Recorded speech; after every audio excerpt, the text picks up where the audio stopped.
करते हैं एकदम से बुलजाई, एकदम मेन टॉपिक पे। आइए, आप लोगों का स्वागत है। और हम लोग कर रहे थे एल्कीन की केमिकल प्रॉपर्टीज। एल्कीन की केमिकल प्रॉपर्टी ही तो इस चैप्टर की जान है। कुछ क्वेश्चन आने वाला है तो इसी में से आएगा और कुछ नहीं आने वाला। हमने इसकी केमिकल प्रॉपर्टी में पहले क्या करवाया था, चेक करिए। हाइड्रोजीनेशन, जिसमें हाइड्रोजन ऐड हुआ। दूसरा हैलोजीनेशन, जिसमें हैलोजन ऐड हुआ। और तीसरा आज हम कर रहे हैं, आधा कर चुके हैं वैसे, हाइड्रो हैलोजीनेशन। हाइड्रो हैलोजिनेशन मतलब हाइड्रोजन और हैलोजन दोनों को ऐड करना। ठीक है, हाइड्रोजन और हैलोजन दोनों को ऐड करना। अब मेरी बात को समझिए। मान लीजिए मेरे पास एक ऐसा एल्कीन है। इस एल्कीन को मैं अनसिमेट्रिक एल्कीन बोलूंगा। क्यों सर?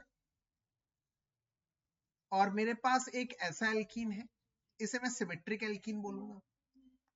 तो आप समझिए सिमेट्रिक और अनसिमेट्रिक का मतलब क्या है यार। इतना तो 10वीं क्लास का 9वीं क्लास का बच्चा भी जानता है। सिमेट्रिक मतलब सेम सेम। तो ये सेम सेम इसलिए हुआ क्योंकि डबल बॉन्डेड कार्बन पर हाइड्रोजन सेम सेम है। यहाँ पर डबल बॉन्डेड कार्बन पर हाइड्रोजन अनइक्वल नंबर पर है। एक है और दो है, एक के पास ज्यादा एक के पास कम है। बिल्कुल सही जवाब। इसका मतलब अगर मैं कल को इसमें HBr ऐड करूं, मतलब एक हाइड्रोजन एक हैलोजन, कोई फर्क नहीं पड़ रहा कौन किस में जाता है। कोई फर्क नहीं पड़ रहा हाइड्रोजन ब्रोमीन कहां जाता है, प्रोडक्ट हमेशा सेम बनेगा। बनाकर देख लीजिएगा। परंतु अगर ये अनसिमेट्रिकल होता है तो यहां पर बनते हैं दो केस। यहां पर बनते हैं दो केस, मैंने आपको सिखाया है। एक मार्कोनिकॉफ, एक मार्कोनिकॉफ्स। बच्चों मार्कोनिकॉफ्स में क्या होता है? मार्कोनिकॉफ्स में होता है हाइड्रोजन वहां जाता है जिसके पास ज्यादा हाइड्रोजन है। और एंटी मार्कोनिकॉफ में क्या होता है? उसका उल्टा। उसका उल्टा। ठीक है, उसका उल्टा। एक एक बार दोनों समझाते हैं। पहले मार्कोनिकॉफ, बहुत इंपॉर्टेंट है Markovnikov's.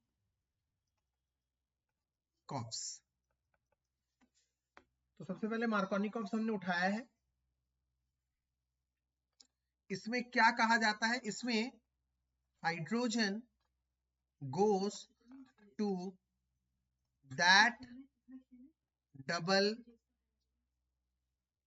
bonded carbon which has greater number of hydrogen atoms। मतलब hydrogen goes to that double bonded carbon which has greater number of hydrogen atom। ध्यान से देखो बच्चों, ध्यान से देखो। अगर मैं इस एल्कीन को ले लेता हूं जो मैंने पीछे लिया, और इसमें HBr डाल देता हूं, तो एक बहुत बड़े साइंटिस्ट थे जिनका नाम था मार्कोनिकॉफ। और वो क्या कहते थे कि अगर आप खुले में हाइड्रोजन को छोड़ दो कि हाइड्रोजन जा, जी ले अपनी जिंदगी, जा जहां पे जाना है वहीं जा, जहां तेरा मन करे वहीं जा, तो हाइड्रोजन किसको सेलेक्ट करेगा? हाइड्रोजन उस कार्बन को सेलेक्ट करेगा जिस कार्बन के पास ज्यादा नंबर ऑफ हाइड्रोजन एटम्स है। तो इन दोनों के पास देखेंगे, इसको नहीं देखेंगे, वो तो सिंगल बॉन्डेड है, उसे हटाओ। डबल बॉन्डेड में से इन दोनों के पास जिसके पास ज्यादा हाइड्रोजन है, यस, इसके पास हाइड्रोजन जाएगा। यही मार्कोनिकॉफ रूल कहता है। मार्कोनिकॉफ रूल दोबारा सुन लो क्या कहता है।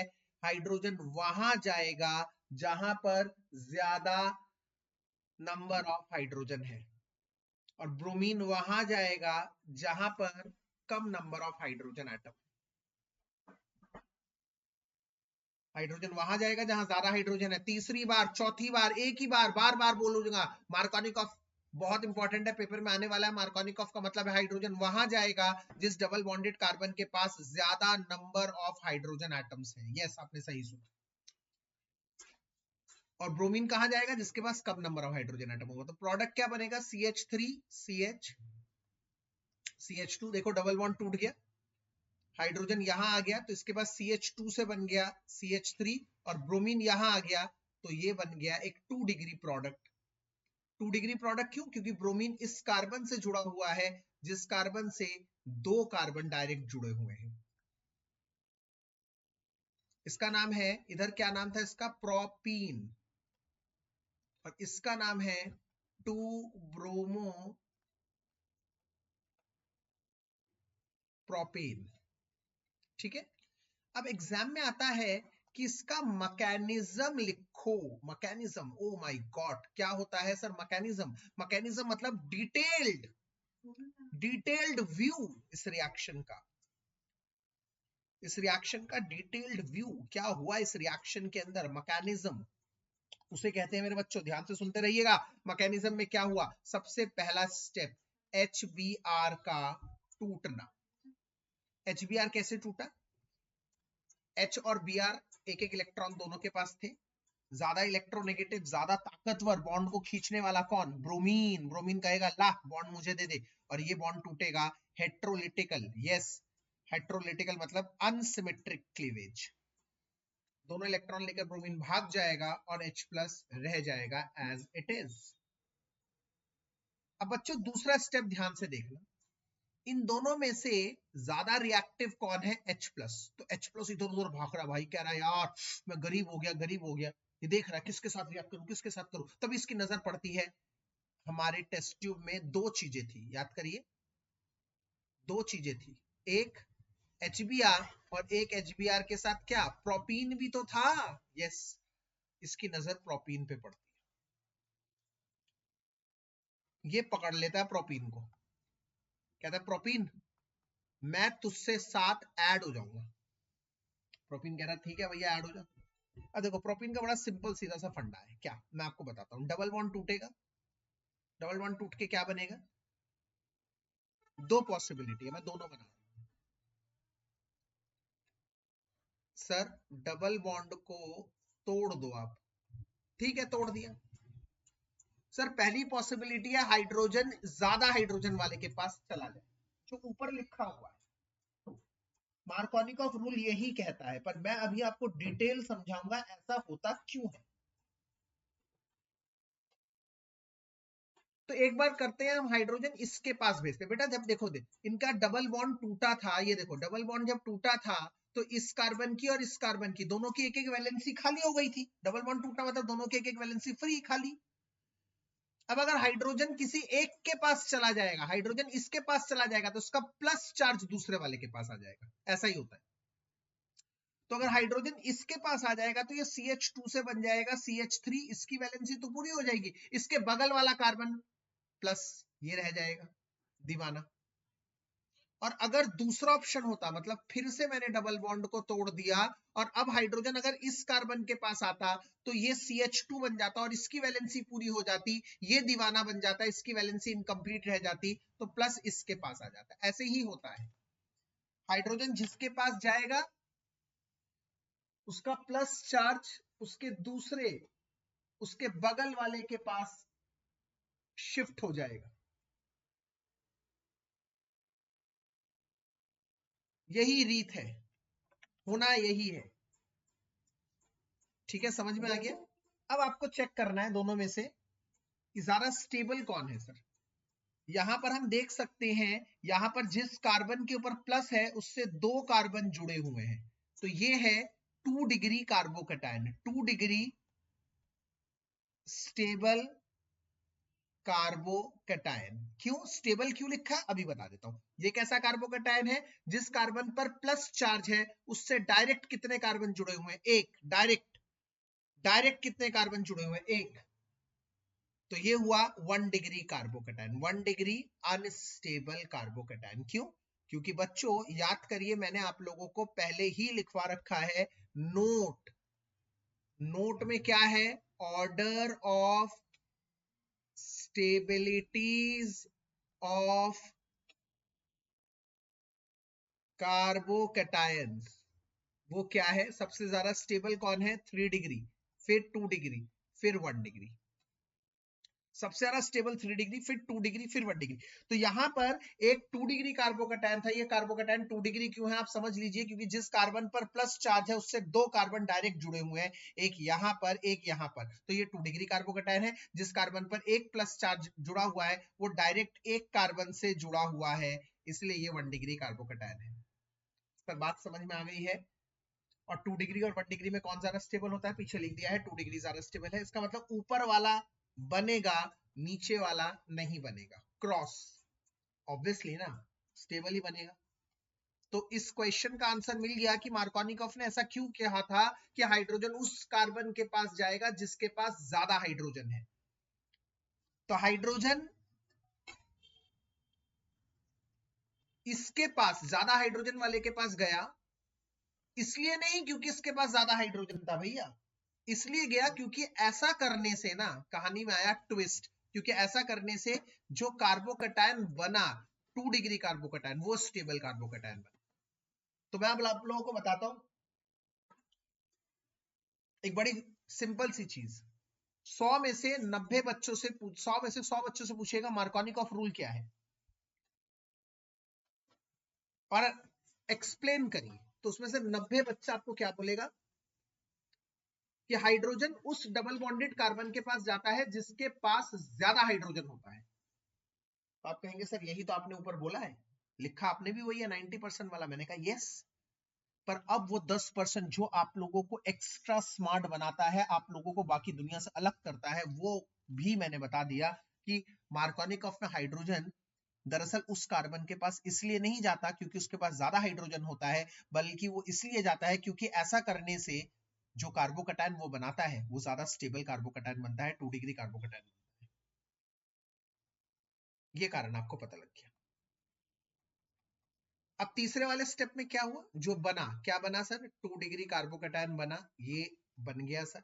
और टेस्ट ट्यूब में एक और चीज बची थी, भूल गए Br माइनस को पहले स्टेप में। हाँ सर, अब Br माइनस भी सूंघते सूंघते अटैक कर देगा प्लस पे, और क्या प्रोडक्ट बना देगा, CH3 CH CH3, और इस पे आ जाएगा उसका प्लस और इसका माइनस न्यूट्रल हो जाएगा, और 3 स्टेप में इसका मैकेनिज्म हो गया खत्म। मार्कोनिकॉफ रूल डन,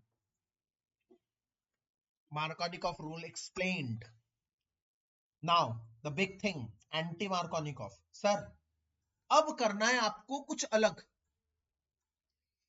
अब आपको समय के अगेंस्ट लड़ना है सर। मैंने कहा क्यों भैया, ऐसी क्यों बात हो गई। मैंने कहा सर देखो, यहां पर हाइड्रोजन उसके पास गया है जिसके पास ज्यादा हाइड्रोजन था, क्योंकि ऐसा करने से वो 2 डिग्री कार्बोकैटायन बन रहा था स्टेबल। अब आपको ये बनाना है अनस्टेबल। मैंने कहा यार अनस्टेबल तो कभी बनेगा ही नहीं, अगर उसके पास ऑप्शन है कि वो स्टेबल बना सके या अनस्टेबल बना सके, तो अनस्टेबल तो कोई बनाएगा ही नहीं। तुमने कहा यही तो चैलेंज है, यही तो चैलेंज है। मार्कोनिकॉफ तो मार्कोनिकॉफ करके निकल गए, एंटी मार्कोनिकॉफ बताओ तो बात में दम आएगा। आइए देखते हैं एंटी मार्कोनिकॉफ। पहले आप लोगों को बता दूं ये एंटी मार्कोनिकॉफ्स करवाने वाले कौन थे।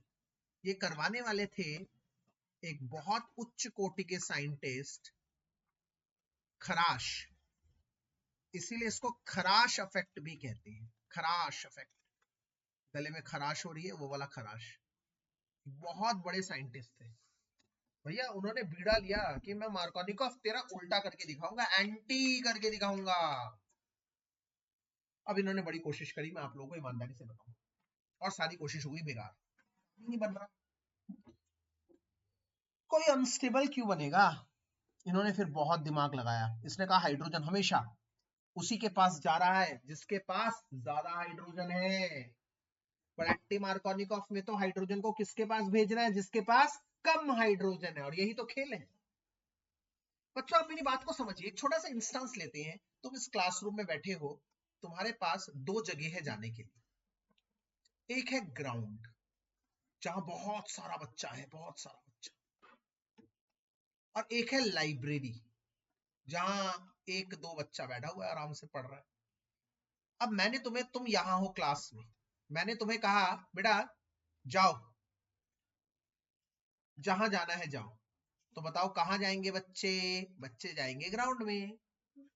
क्यों, क्योंकि ग्राउंड में ज्यादा बच्चे हैं क्या? बच्चे बच्चों को देखकर अट्रैक्ट हो रहे हैं? नहीं, बच्चे ग्राउंड में इसलिए नहीं जा रहे क्योंकि वहां पर ज्यादा बच्चे हैं, बच्चे इसलिए जा रहे हैं क्योंकि ग्राउंड में जाकर वो मजा करेंगे, वो बच्चों को देखकर अट्रैक्ट नहीं हो रहे। ठीक मार्कोनिकॉफ रूल में जहां पर हाइड्रोजन हाइड्रोजन को देखकर अट्रैक्ट नहीं हो रहा, हाइड्रोजन उस कार्बन के पास इसलिए नहीं जा रहा क्योंकि उसके पास ज्यादा हाइड्रोजन है, वो अपनी स्टेबिलिटी ढूंढ रहा है, वो ऐसा इसलिए कर रहा है क्योंकि ऐसा करने से वो 2 डिग्री स्टेबल कार्बोकैटायन बनेगा।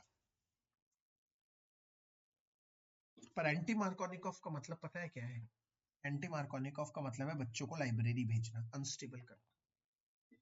अब मैंने बच्चों को बहुत समझाया, मैंने कहा बेटा सुनो, तुम्हारे पेपर आ रहे हैं, तुम्हें करना है फलना ढिमकाना, तुम्हें पढ़ना है, तो कुछ बनना है जिंदगी में, जाओ लाइब्रेरी जाकर पढ़ो। मैंने भेज दिया, बच्चा भैया फिर ग्राउंड में निकल गया, क्लास से निकल। मैंने कहा क्या हो रहा है यार, मैं इतना समझा रहा हूँ बच्चों को फिर भी बच्चा ग्राउंड में जा रहा है, क्योंकि बच्चा हमेशा अपने आप को स्टेबल करना चाहेगा। अब मैंने एक बात समझ ली, बच्चा अपने आप कभी ग्राउंड तो जाएगा नहीं। मतलब हाइड्रोजन को अगर उसके पास भेजना है जिसके पास कम हाइड्रोजन है, मार्कोनिकॉफ का उल्टा करना है, तो भैया अपने आप तो जाने से रहा। तो मैंने पता है क्या करा, मैंने उठा लिया एक डंडा और मैं उनके साथ चल रहा हूँ, या मैंने एक दूसरे टीचर को भेज दिया एक डंडा लेकर, मैंने कहा सर आप इनको लेके जाइए लाइब्रेरी। तो बताओ अब क्या होगा? अब सारा बच्चा लाइब्रेरी पहुंच जाएगा भाई। इसका मतलब मैं मार्कोनिकॉफ का उल्टा कर सकता हूं, मैं बच्चों को लाइब्रेरी भेज सकता हूं, मैं हाइड्रोजन को उस कार्बन के पास भेज सकता हूं जिसके पास कम हाइड्रोजन है, बट वो अपने आप नहीं होगा, वो किसी की प्रेजेंस में होगा। ये खराश समझ चुके थे, और वो चीज थी परऑक्साइड। इसीलिए इसको परऑक्साइड इफेक्ट भी कहते हैं, परऑक्साइड इफेक्ट भी कहते हैं, परऑक्साइड इफेक्ट भी कहते हैं।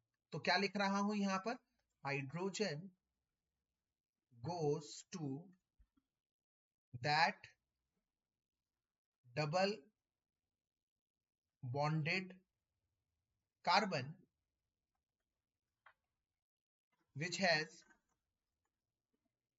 lesser number of H atoms in the presence of a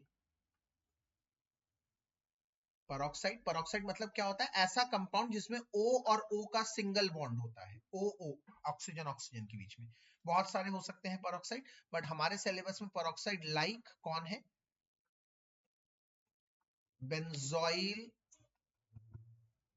peroxide, हम इसी को पढ़ेंगे, बेंजोइल पेरोक्साइड को। ठीक है, आपको एक बार बता देता हूं बेंजोइल पेरोक्साइड क्या होता है। भाई ये है बेंजीन C6H6, हमने एक हाइड्रोजन हटा दिया तो बन गया C6H5।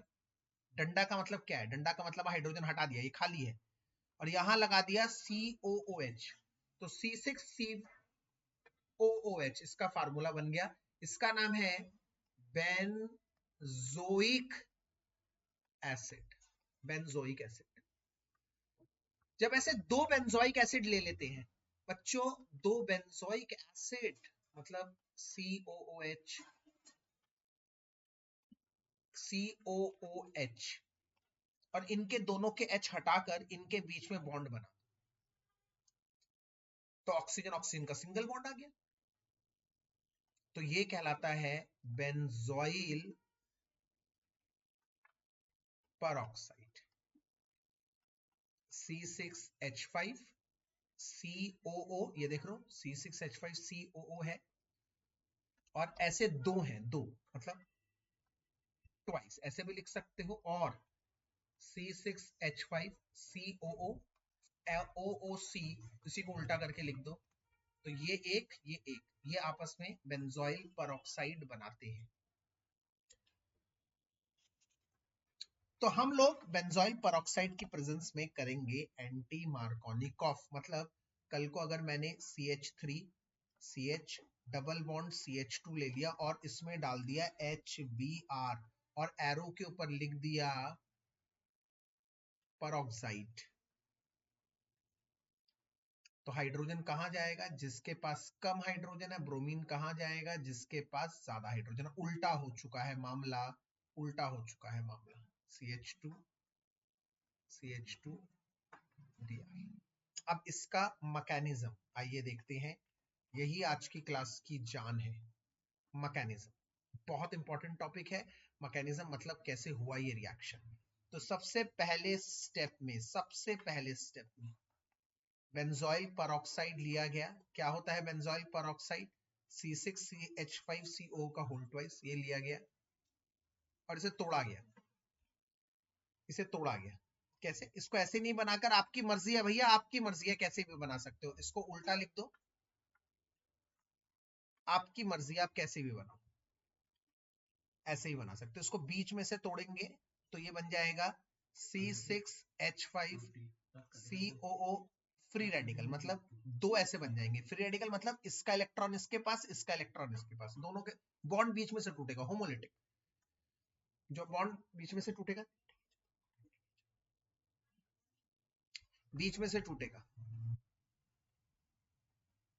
स्टेप 2 क्या है? इसमें से एक उठा लो, C6H5COO फ्री रेडिकल। इसमें से ये चीज निकलते हुए दिख रही है आपको, ये क्या है? कोई मुझे बताएगा ये चीज क्या है? कौन सी गैस है ये? यस, CO2, बिल्कुल सही। तो बचा क्या? C6H5 फ्री रेडिकल, ये डॉट का मतलब फ्री रेडिकल है और ये एरो का मतलब CO2 गैस फुर करके उड़ गई। अब बचा तुम्हारे पास ये चीज रिएक्ट करेगी कैसे? ध्यान से देखो।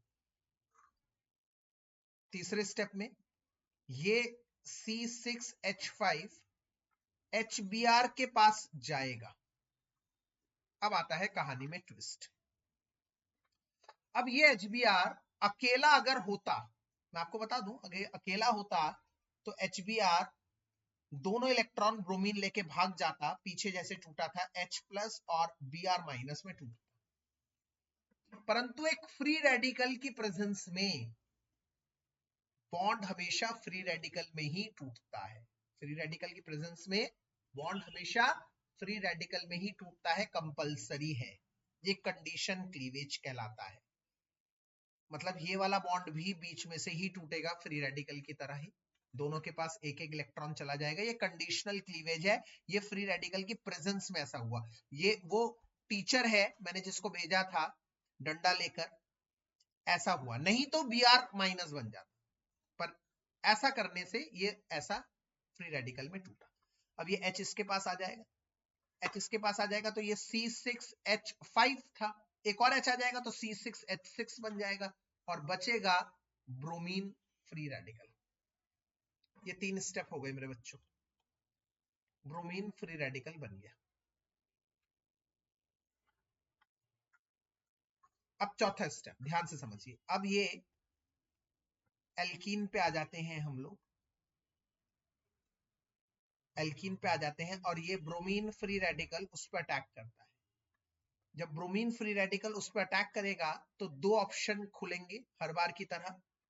ब्रोमीन वहां पे भी जा सकता है जिसके पास ज्यादा हाइड्रोजन है, ब्रोमीन वहां पे भी जा सकता है जिसके पास कम हाइड्रोजन है। अब देखते हैं कौन होगा और कौन स्टेबल होगा। पहले तो दोनों बना के देखते हैं। तो सबसे पहले CH3 कहे मुताबिक CH2। आप देख रहे हैं डबल बॉन्ड को मैंने तोड़ दिया है, देख लिया आप डबल बॉन्ड को तोड़ दिया है। हाँ जी सर तोड़ दिया। अगर ब्रोमीन यहां आ जाएगा इसके साथ तो इसकी वैलेंसी पूरी हो गई, इसका free radical as it is रह जाएगा। और अगर उल्टा हो जाए सर कैसे? मतलब दोबारा आपने तोड़ दिया इसको और अगर ब्रोमीन आपने इसके साथ भेज दिया तो इसका फ्री रेडिकल रह जाएगा। भैया एक जने के पास ही तो आ रहा है ना ब्रोमीन, तो एक ही जने की तो वैलेंसी सेटिस्फाई कर रहा है, दूसरा वाला खाली रह जाएगा। पीछे भी यही हुआ था। अब आप देख सकते हैं यहां पर जिस कार्बन पर फ्री रेडिकल है, जिस कार्बन पर फ्री रेडिकल है उस कार्बन से डायरेक्ट दो कार्बन जुड़े हुए हैं, डायरेक्ट दो कार्बन जुड़े। तो ये कैसा है? 2 डिग्री फ्री रेडिकल।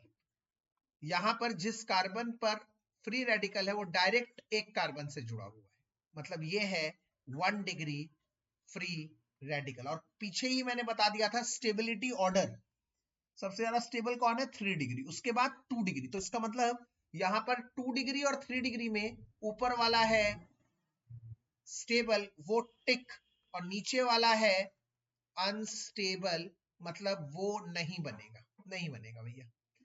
ठीक है भैया, नहीं बन रहा, मना कर दिया, ठीक है। पहला वाला बन रहा है। पहला वाला क्या है? CH3 CH free radical, CH2 Br, ये बन गया। इसने एक और HBr को पकड़ लिया, एक और HBr को। अब कैसे एक और HBr को पकड़ लिया बेटा? ये कहेगा इसको भी तोड़ेगा बीच में से, एक H को अपने पास खींच लेगा, तो क्या बन जाएगा बताओ? CH3 CH2 CH2 Br, और बदले में क्या मिल जाएगा? बदले में मिल जाएगा ये वाला ब्रोमीन फ्री रह गया, अकेला रह गया बेचारा, ये वाला ब्रोमीन अकेला रह गया। ये वाला ब्रोमीन फिर क्या करेगा? फिर स्टेप 4 करेगा, मतलब फिर एक और एल्कीन को तोड़ेगा, एक और एल्कीन को तोड़ेगा, और ये स्टेप चलता रहेगा, चलता रहेगा, चलता रहेगा।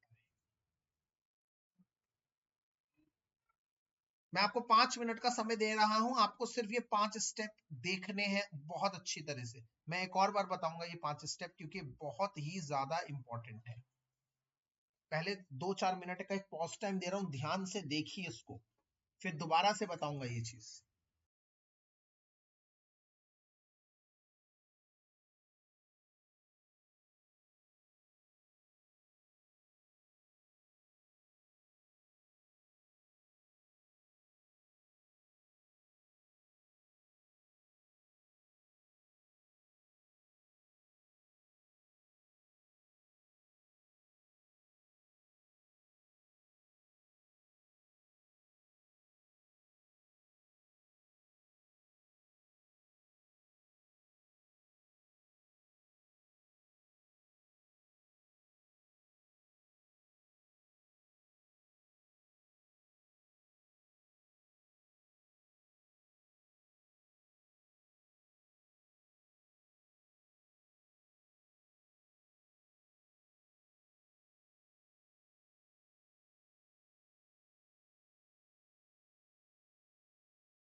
एक और बार देखिए, एक और बार पूरी चीज को बता रहा हूं, क्योंकि इसका मैकेनिज्म मैं जानता हूं आसान नहीं है।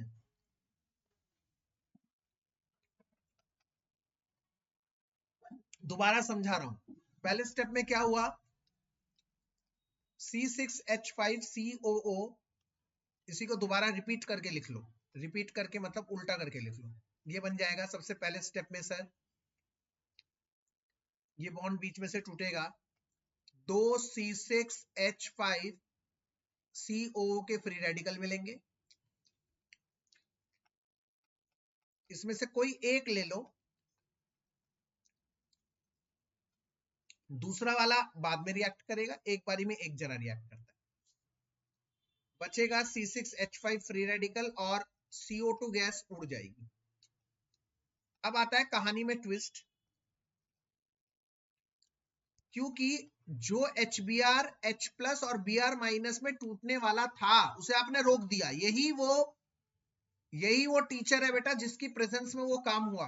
उल्टा ये अब फ्री रेडिकल में टूटेगा, ये H को अपनी तरफ खींचेगा तो ये बन जाएगा C6H5 था, एक और H आ जाएगा, C6H6 बेंजीन बन जाएगा और बदले में दे देगा एक ब्रोमीन फ्री रेडिकल। चौथे स्टेप में क्या हुआ,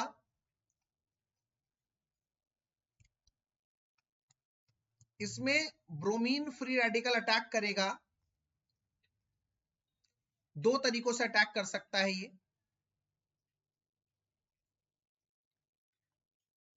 दो तरीकों से अटैक कर सकता है, इस पे ध्यान रखिए। पहला, मैं पहले इसका डबल बॉन्ड तोड़ देता हूं,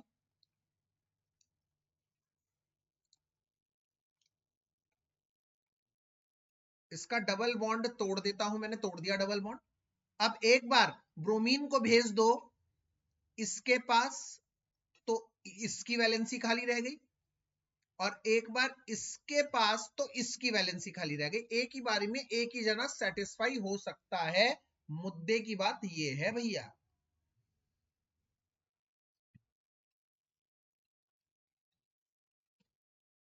जिस कार्बन पर फ्री रेडिकल है उस कार्बन से डायरेक्ट दो कार्बन जुड़े हुए हैं। ये है 2 degree free radical stable, 2 degree stable free radical जो बनेगा, डबल टिक। जिस कार्बन पर फ्री रेडिकल है उससे डायरेक्ट एक ही कार्बन डायरेक्ट जुड़ा हुआ है, ये है 1 डिग्री अनस्टेबल फ्री रेडिकल, ये नहीं बनेगा। मोटी बात को समझिए। फिर आखिरी स्टेप में जो बनेगा, पहला वाला बना,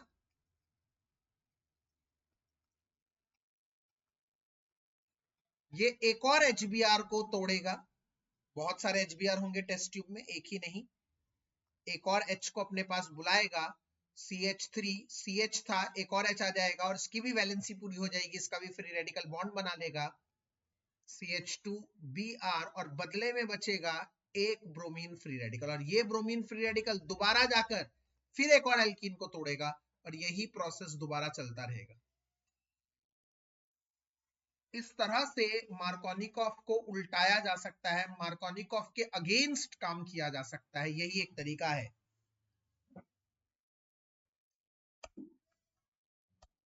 ठीक है भैया, पहली रिएक्शन थी हाइड्रोजनेशन, हाइड्रोजन ऐड करना, हैलोजिनेशन, हैलोजन ऐड करना, हाइड्रो हैलोजिनेशन, हाइड्रोजन और हैलोजन दोनों ऐड करना। हाइड्रोजन और हैलोजन दो तरीकों से ऐड हो सकते हैं, मार्कोनिकॉफ और एंटी मार्कोनिकॉफ।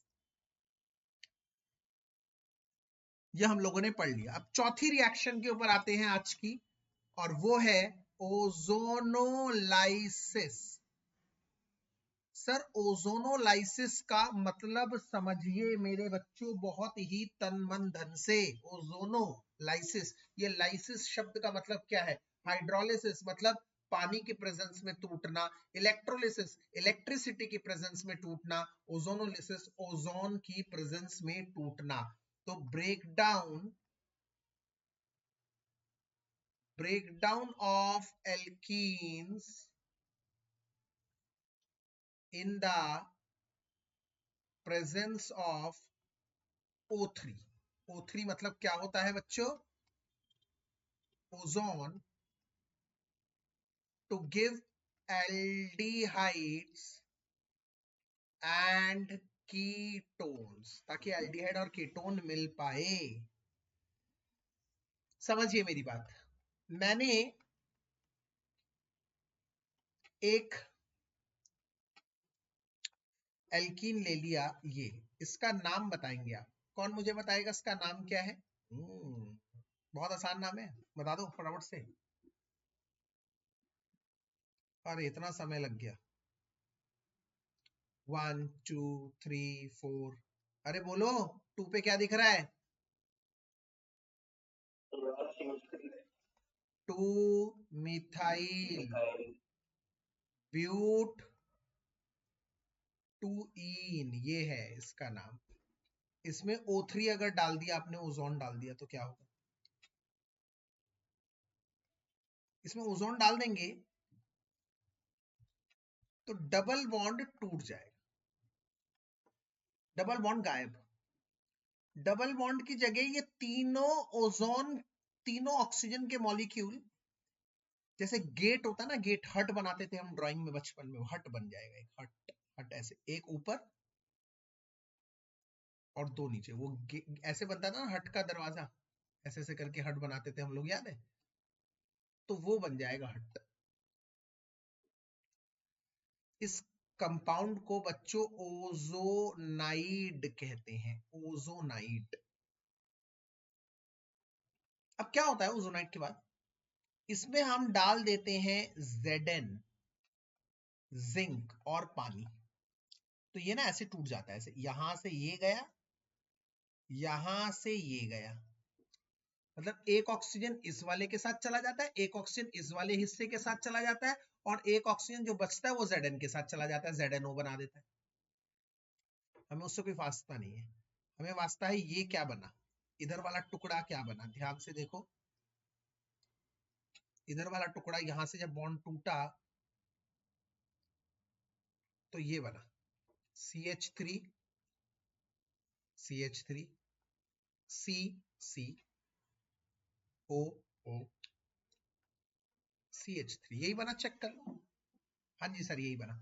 अब जैसे भी ये बॉन्ड टूटा तो इस कार्बन और इस ऑक्सीजन दोनों की एक एक वैलेंसी टूट गई है ना, बॉन्ड टूटते देखो, दो जगह से टूटा है ना ये बॉन्ड, यहां से और यहां से, तो दोनों की, कार्बन की और ऑक्सीजन की बॉन्ड टूट गई। तो ये कार्बन और ऑक्सीजन कहता है चलो भाई आपस में बना लेते हैं बॉन्ड, आपस में, तो ये आपस में डबल बॉन्ड बना दिया।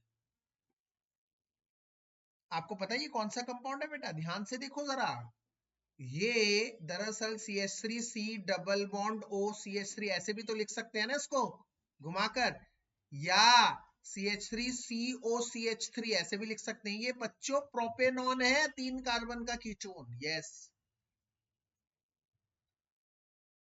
प्लस इधर वाले हिस्से को जरा देखो, ये क्या बना है, ये वाला हिस्सा, ये बना है CH3, यहां से आखिरी से लिख रहा हूं CH3, CH3, उसके बाद CH, CH, और फिर O, डबल बॉन्ड O बना देगा ये, तो इसका नाम है इथेनल, इसका नाम है इथेनल। तो ये आपको समझना है। अब इसका एक शॉर्टकट बता रहा हूं, पेपर में आ जाएगा ये,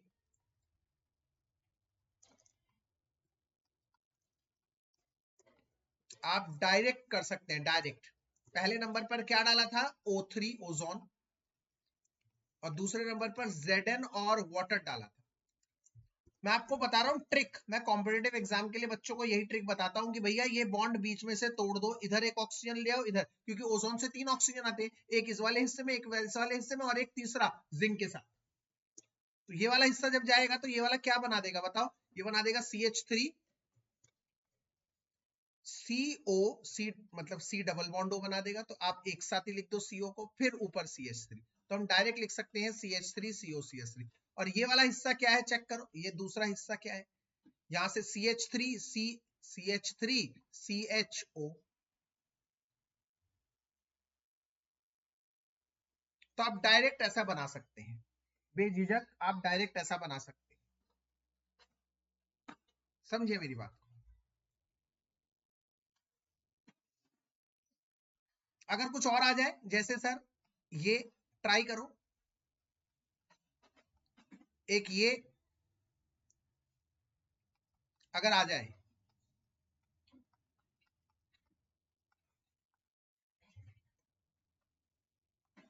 बताइए सर।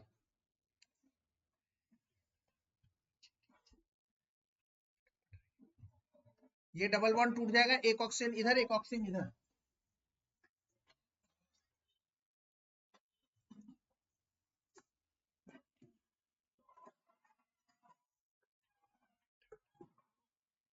एक ऑक्सीजन इधर आएगा, एक ऑक्सीजन उधर आ जाएगा, तो तो ये क्या बन जाएगा, CH3CHO, और इधर वाला हिस्सा क्या बन जाएगा, उधर वाला तो CH3CHO बन गया, इधर वाला सर CH2O। सर ये क्या है CH2O, ये तो कभी नहीं सुना। इसका एक H अलग कर दो ना, एक H अलग कर दो तो क्या बचेगा, HCHO। अब समझ में आया ये कौन है, ये है मिथेनल, और ये है 2 कार्बन का इथेनल।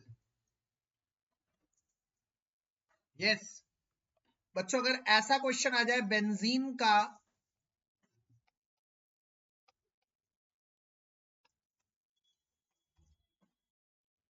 बेंजीन का आ जाए तो क्या करोगे, बेंजीन का आ जाए तो क्या करोगे, ध्यान से मेरी बात को समझिए।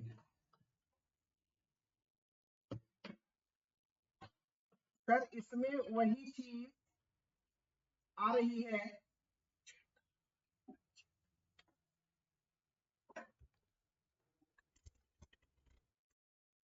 सर यहाँ पर 3 डबल बॉन्ड है, तो क्या करेंगे,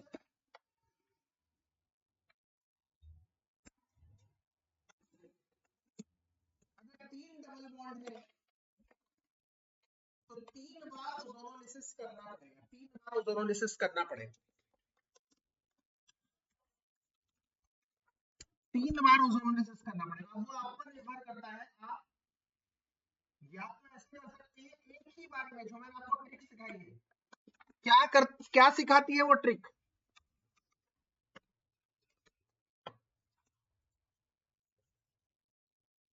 क्या सिखाती है वो ट्रिक, वो ट्रिक सिखाती है कि सर एक ही बारी में काम 35 करो। पहले नंबर पर O3, 3 O3 लिखने की जरूरत नहीं है, दूसरे नंबर पर Zn और H2O डालो। अब सर तीनों पे हमला बोल दो सर, एक इधर से, एक इधर से और एक इधर से, तीनों पे हमला बोल दो, तीनों डबल बॉन्ड तोड़ दो, एक ऑक्सीजन इधर। अपने काम से काम मतलब रखो, जैसे जो होता है वही करो, जो सीखा है वही करो।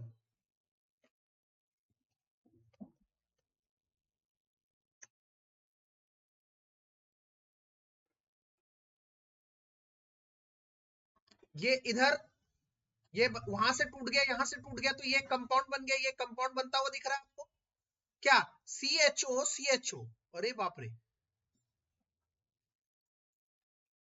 CHO से जुड़ा है CHO, सर ये क्या है, 2 कार्बन, अरे इथेन। सर 1 पे भी अल, 2 पे भी अल, 1,2 डाई अल, ये बन गया, 1 पे और 2 पे दोनों पे अल।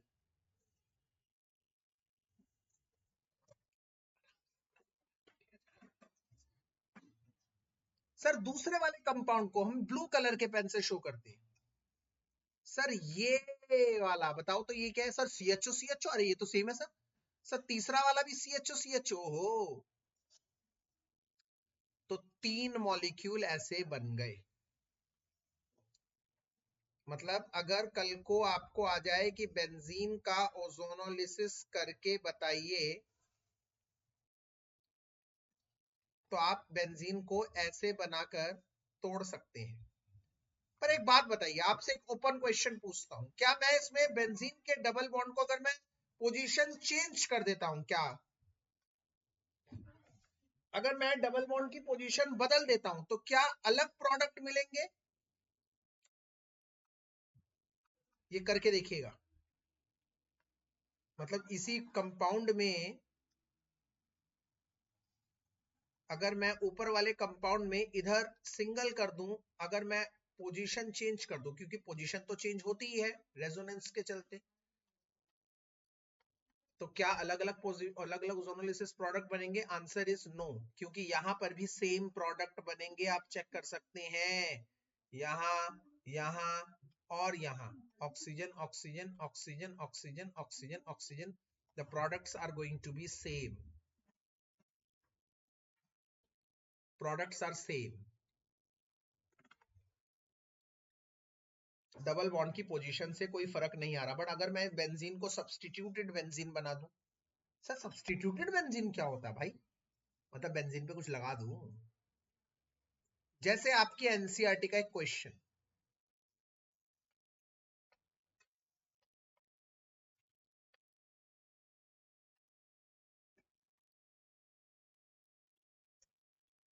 मैंने क्या कर दिया, मैंने दोनों कार्बन से एक एक हाइड्रोजन हटा के एक एक CH3 लगा दिया। अब आप जानते हैं ना, जब बेंजीन पे एक CH3 लगता है इसे टोलुइन कहते हैं, सब जानते हैं। अगर दो लगाते हैं, एक हटा दे धड़ो हट, दो लगा देते हैं उसे जाइलीन कहते हैं, जाइलीन। तो ये जाइलीन है,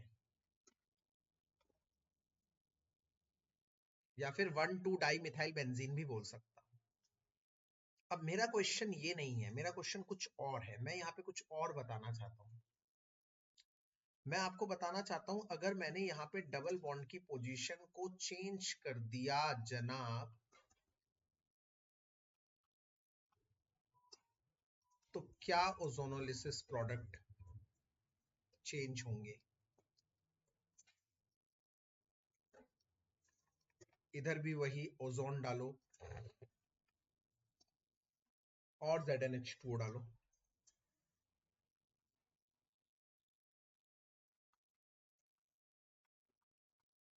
और ZnH2 डालो,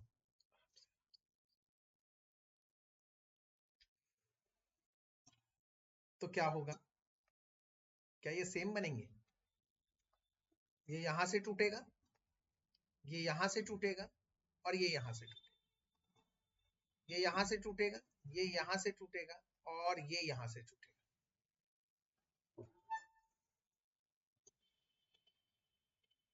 एक ऑक्सीजन इधर, एक ऑक्सीजन इधर, एक ऑक्सीजन इधर, एक ऑक्सीजन इधर, एक ऑक्सीजन इधर, एक ऑक्सीजन इधर, इधर भी वही, पर प्रोडक्ट मैं नहीं लिखूं। मैं आप पे छोड़ता हूं यार, मैं चाहता हूं एक काम तो करो, मजा आएगा ना, फिर कहानी में ट्विस्ट तो रहेगा कुछ। आप लोग बताएंगे मुझे, एक होमवर्क दे रहा हूं।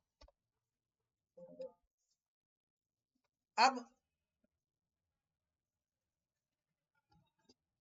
दो चीजें और बतानी है मुझे आज की क्लास में, उसके बाद एल्कीन खत्म, हमारी क्लास खत्म। इसका रिवर्स क्वेश्चन भी आता है आजकल। मैंने कहा रिवर्स क्वेश्चन से मतलब क्या भाई, क्या बोलना चाहते हो? तुमने कहा ऐसे बोल देंगे कि एक एल्कीन है ए, जिसका ओजोनोलिसिस किया मैंने, पहले नंबर पर O3 करा, दूसरे नंबर पर ZnH2O करा, तो मुझे मिला एक तो प्रोपेनल और एक प्रोपेनॉन। तो बताओ एल्कीन क्या है, मतलब किसका ओजोनोलिसिस किया? मतलब पहले वाले में क्या होता था, एल्कीन देते थे और ओजोनोलिसिस प्रोडक्ट बताने थे। रिवर्स क्वेश्चन, एल्कीन बताओ, ओजोनोलिसिस प्रोडक्ट दे दिए। सर ये कैसे करेंगे? प्रोपेनल पहले बना लो आराम से, तसल्ली से। प्रोपेनल होता है 3 कार्बन का एल्डिहाइड, बना लिया। प्रोपेनॉन होता है 3 कार्बन का कीटोन, ठीक है, बन गया। अब दोनों के ऑक्सीजन को सामने रखने, मैंने कहा क्या बात कर रहा हूं, मतलब CH3 CH2 CH, ये CHO था ना, CHO को खोल के ऐसे O ऐसे करना है,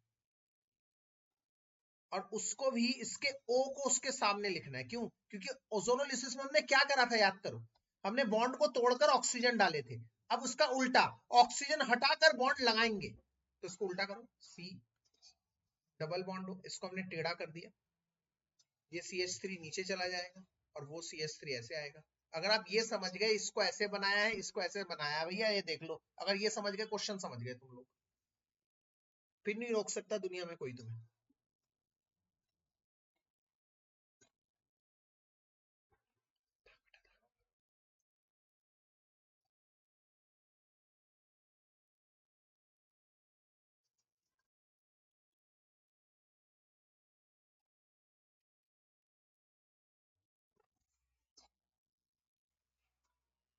अब क्या करना है? अब कुछ नहीं करना सर, अब तो खेल खत्म है। क्यों? क्योंकि अब इन दोनों का ऑक्सीजन काट देना है। ये ऑक्सीजन आए थे ओजोनोलिसिस में, अब तो मैंने काट देने हैं, और काट के ये आपस में जोड़ देने हैं। CH डबल बॉन्ड से C जुड़ गया, नीचे है CH3, इधर है C। तो जनाब ये है वो एल्कीन जिसके ओजोनोलिसिस, आप समझे ना मेरी बात? क्यों? क्योंकि अब इसका ओजोनोलिसिस करना होता तो कैसे करते? ये तोड़ते, इधर एक ऑक्सीजन लगाते, इधर, वही तो करा है हमने, हमने उल्टा कर दिया बस उसका। तो कल को अगर ऐसा क्वेश्चन दूसरा आ जाए कि एक एल्कीन है ए जिसके ओजोनोलिसिस से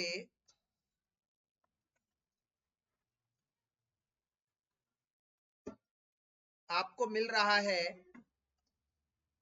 पेंटेन 2 ऑन और ब्यूटेनॉन या ब्यूटेनल, तो बताइए एल्कीन क्या है? तो ये आप होमवर्क करेंगे, ठीक है? अब अगली चीज, ओजोनोलिसिस हमारी चौथी रिएक्शन थी। पांचवी है ऑक्सीडेशन, बहुत आसान। मान लीजिए ये CH2 डबल बॉन्ड CH2 है, इथीन। ऑक्सीडेशन मतलब ऑक्सीजन ऐड करना। जब इसमें पानी डालेंगे और KMnO4 का कोल्ड, KMnO4 मतलब होता है पोटेशियम पर मैग्नेट का कोल्ड सॉल्यूशन लेते हैं,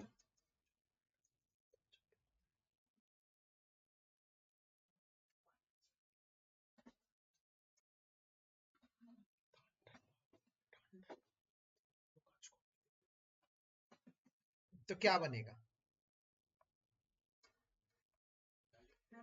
तो अब KMnO4 आपको क्या देगा? एक ऑक्सीजन देगा, ये ऑक्सीजन देगा। क्यों? क्योंकि ऑक्सीडाइजिंग एजेंट ऑक्सीजन देगा। अब यहां पर क्या है? ऑलरेडी देखो, यहां पर 2 हाइड्रोजन है और 1 ऑक्सीजन है, एक और ऑक्सीजन आ जाएगा। तो हम ये भी तो बोल सकते हैं ना, 2 ऑक्सीजन और 2 हाइड्रोजन आ जाएंगे। यस। तो ये डबल बॉन्ड जब टूटेगा तो एक OH इधर आ जाएगा, एक OH इधर आ जाएगा, ये बन जाएगा ethane 1,2 diol.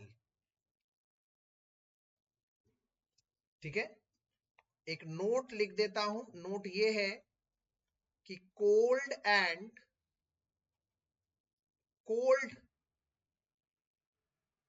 And dilute KMnO4 is known as bears reagent. क्योंकि बेयर ने इसको करवाया था, इसलिए इसका नाम है बेयर्स रिएजेंट। बेयर्स रिएजेंट इसका नाम है। और आखिरी रिएक्शन आज की क्लास की, उसके बाद आज का क्लास खत्म, एल्कीन खत्म, और वो है पॉलीमराइजेशन। पॉलीमराइजेशन मतलब जब बहुत सारे छोटे छोटे यूनिट्स आपस में जुड़ के कोई बड़ी यूनिट बनाते हैं, उसे पॉलीमराइजेशन कहते हैं। When large number of smaller units combines together, they form huge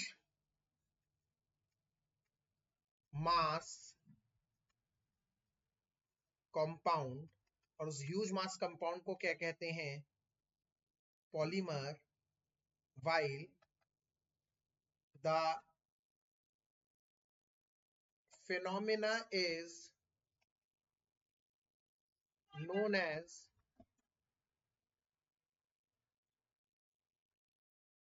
polymerisation, और वो स्मॉलर यूनिट्स कहलाते हैं मोनोमर्स। स्मॉलर यूनिट कहलाते हैं मोनोमर्स। मैं आपको एग्जांपल देता हूं, अभी आपको दूध का दूध पानी का पानी हो जाएगा। जैसे बहुत सारे इथीन, जब बहुत सारे इथीन जुड़ जाते हैं तो वो बन जाते हैं पॉलीथीन। बेटा ये वही पॉलीथीन है जो हमारे घरों में मिलती है। दरअसल हम बोलते हैं सर पॉलीथीन है, दरअसल पॉलीथीन है, वो पॉली इथीन है। when large number of ethene molecule undergoes polymerization, they form polyethene. जैसे CH2 डबल बॉन्ड CH2 ऐसे ले लिए तुमने N, N का मतलब 5000, 6000, 10,000, और ये सब पॉलीमराइज होकर इनके बीच का डबल बॉन्ड टूट जाएगा। ऐसे ध्यान से देखो, जैसे ये एक इथीन है, ये एक इथीन है, ये एक इथीन है, ऐसे बहुत सारे इथीन ले लिए मैंने। अब इनका डबल बॉन्ड तोड़ दूंगा, डबल बॉन्ड तोड़ दूंगा तो इनकी एक एक कार्बन की वैलेंसी खाली हो जाएगी ना, तो ये आपस में जुड़ जाएंगे, आपस में जुड़ जाएंगे और आपस में जुड़कर लंबी चेन बना लेंगे। इस लंबी चेन को ही हम लोग कहते हैं पॉलीइथीन। ठीक है, इसी को हम पॉलीथीन कहते हैं। एक और बता देता हूं, आप लोग जानते हैं ना आजकल दरवाजे लगते हैं बाथरूम में, पीवीसी डोर्स, सुना है ना आपने पीवीसी डोर? पीवीसी डोर का फुल फॉर्म होता है पॉलीविनाइल क्लोराइड। मतलब बहुत सारे विनाइल क्लोराइड जब जुड़ जाते हैं तो वो पॉलीविनाइल क्लोराइड बनाते हैं। इसी के साथ एल्कीन खत्म, इस चैप्टर का सबसे अहम पार्ट फिनिश, और आज की क्लास भी खत्म। आप लोगों ने बहुत अच्छा सहयोग दिया, thanks a lot everyone, God bless, take care. Wednesday वाली क्लास